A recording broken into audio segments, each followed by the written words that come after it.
Hey Kirra, taking a look at our last training session on Wednesday, the 14th of May, 2025. We're going to take a look at your performance on a couple of key aspects of your development. So, over the past fall and winter, your forehand has really become far more of a weapon, and your backhand has also become far more reliable. But the main thing that's been holding you back has been your core position, so it's been difficult at times for you to use those weapons. So that's why we've been working on your core position and where you recover to, so that way you have time and space to be able to get in good position more often and be able to set the points up the way you want. So there's a lot of things that I'm making you do in this drill that are good for you, particularly with the cross-court deep return, and then rallying for consistency and depth after that.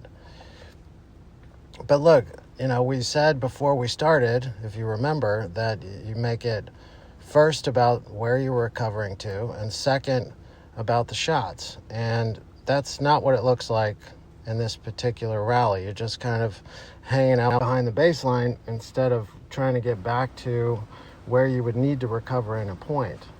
So that's a pretty good recovery after that return. And after this forehand, you're just kind of hanging out in the corner instead of trying to get back. You don't have to get all the way back to the middle of the court, as you can see in these graphics, but you need to get back where the white or red circles are, depending on if you got me on defense or if I look fine. And the fact that you hit a backhand on that one tells you that you're just not recovering enough.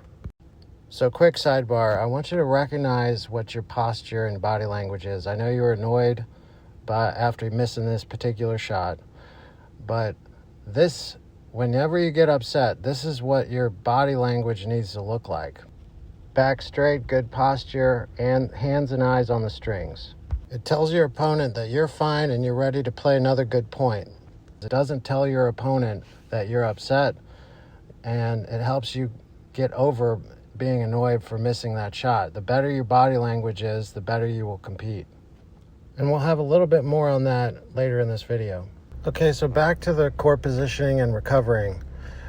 Because I didn't think that you were recovering as well as you could have, even though you're hitting a lot of good shots, this is where I came over to your side and started drawing stuff on the clay, so you had literal target areas to come back to and recover to. So let's see how that goes. So here's a pretty good return and a pretty good recovery to start the drill. And we've got a number of good shots in this rally that I think we both feel good about. But we also have very little recovery back to, the orange and the white circles in those graphics on the screen, as you can see. You're too worried about the shots and not focused on your core position. And, as we should feel pretty good about these shots overall, I'm worried that you may not be able to use them in a point. Okay, so back to the body language. Here's an example of what we want to start to avoid and be a little bit more aware of. This is where we can improve. And here's a really cool interview from Rafa Nadal about body language. Rafa, I don't think I've ever seen you as calm as you were tonight in a Grand Slam final. Even in the first set, there were a lot of deuce games, a lot of break points. When you didn't win them, you didn't seem frustrated. There was no body language. How did you get so calm? No, I was not calm. No, I was. I was nervous, but all the body language that is not in a positive way is stupid to make it, because it's going against you. So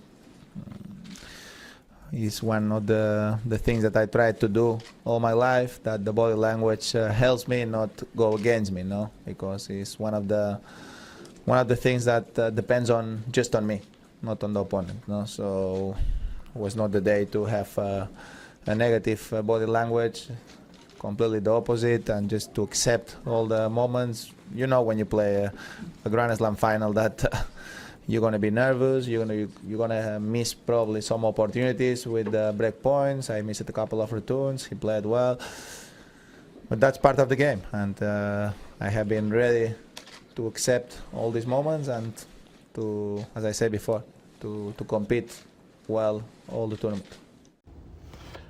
So as I'm sure you remember, we did a little bit of serve plus one before we played points.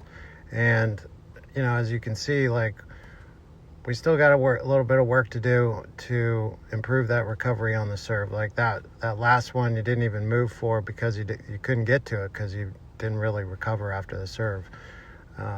So, you know, there's some work to be done for you to be able to use the shots that you have. We got to get an emphasis and a priority with recovering back and getting ready for the next shot. And one of the things that'll help you do that will help you recover to an ideal court position, is your anticipation. The more you can watch your opponent prepare for and hit their shots, the more you're going to know what they're going to do, and that will tell you where to recover. And the better you recover after each shot, the more ready you're going to be for the next one, and that will allow you to be able to do the kind of things that you want and set the point up the way that you want to. And that makes it an important habit to build for you. And the habits that we make on the practice court are the habits that we take to the match court. Okay, so moving into points, here you hit a nice deep return, but anytime somebody hits a high bouncing ball that it lands deep in the court, you want to take that on the rise. Otherwise, you're left in with running into the back wall. You take that on the rise, it's a much easier shot, and you're got better court positioning to play the rest of the point. Here you hit a great return down the line. I'd much rather see it go cross court, but you place it so well it ends up working, and you hit a nice approach shot. It's good that volley is short, but this backhand volley, that's where you gotta keep your technique, and you gotta hit it just like a little miniature slice backhand to the open court. And as you can see with this backhand volley, it's just too much like a topspin backhand, but not really. So that's why it's just not gonna work. You gotta clean that up, and you hit a little mini slice backhand, that's an easy shot, and you win the point. And here are a couple of good examples of what that should look like. This point, you've got some footwork issues costing you, but you hit a nice forehand right here on this second shot to create a chance to attack. But you end up missing this approach shot, this last one, because you're not in position. So here on this return, no split step, no time, so you end up just trying to use your hands to get the ball back instead of doing what you want. Nice forehand right there, but here you got to close your stance up so you can turn your shoulders and get in position and make that easy. So in other words, if you hit a closed stance forehand on this low short ball and load your left leg before you go into it, that would be a much easier shot because you'd be able to turn and rotate your shoulders normally and well. Okay, so for this next point with this returner serve, there's a couple of things I want you to learn from. In this moment, right after I've made contact with the serve, you're missing two key ingredients for this return. In this moment, you should be finishing your split step, and you should have a forehand semi-western grip. And without the split step, you don't have much time, and you have a continental grip, so you're forced to slice this return. As you know, I don't have any problem with people slicing returns, but your best shot is your forehand topspin, and you should be using it as often as possible. The good news in this point is, because you did a good job recovering after the first couple of shots, you got yourself back in the point and gave yourself a good chance. And if you bring the left leg around to your left side at the end of these backhands, you probably would have done more with that chance, because it would give you a little bit better momentum and balance. And watch how Djokovic finishes his backhand with that left leg coming around for momentum and balance right there.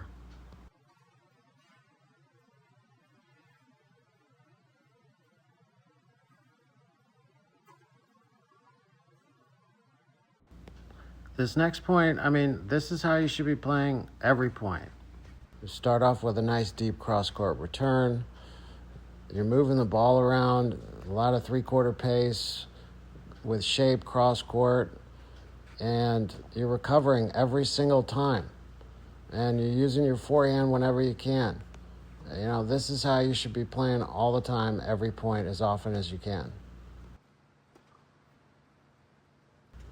So here we are, not ready for another return, and this is, again, something I want you to learn from. So just like you have a routine before every serve, you need to have a routine before every return. And at the end of that routine, you need to have your forehand topspin grip, and you need to be making a split step. And yes, this was a winner, but it was also a lucky shot that barely went over the net that you had to slice because you had no choice and no time. So this routine on your return that you want to come up with, it's got to involve bouncing around on your toes and getting ready to make a good split step with that forehand grip. Here we need another split step on this return again, but you did hit it deep cross court, so that helps. But on this backhand, if you take one more step and load your left leg and hit an open stance backhand, you'd have more time, and I think you got that.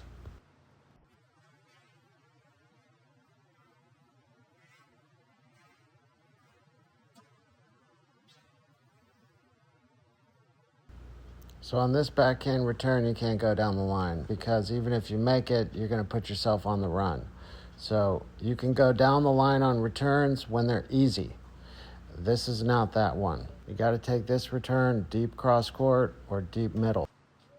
Okay, going into the next game where you serve, just letting you know we're going to work a lot on your serve this summer. It needs a lot of work. You're doing fine with it now, but we don't want it to be fine. We want it to be a weapon.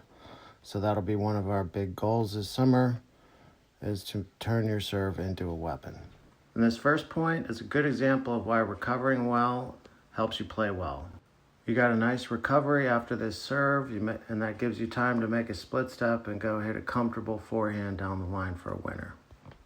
This point you start off pretty well because you got a few neutral situations in the point, and you're hitting that 3/4 pace neutral shot to hopefully set up the point.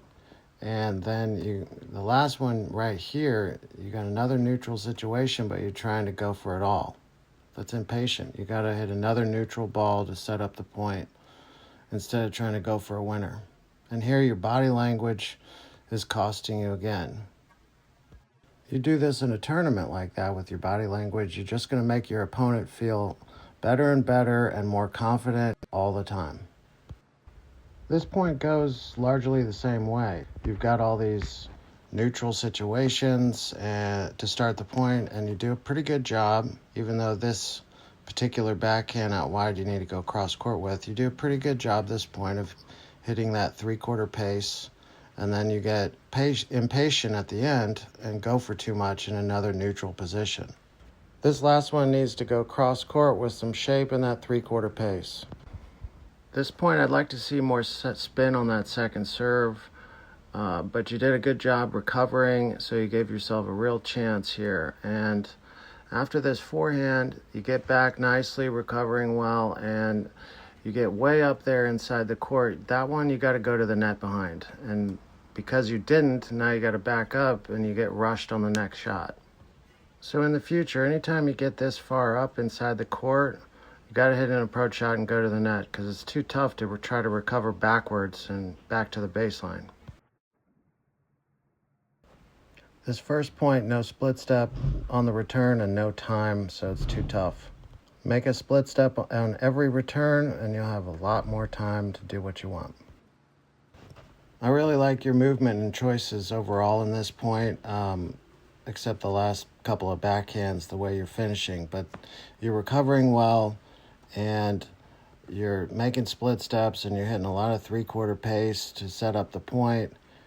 You just get caught up on these backhands in the last one where your feet get tangled up. But this is why it's so important to move through your shots the way we've talked about. And when you don't, it affects your balance and rotation, and those things affect your contact point, and that's why you make the error here.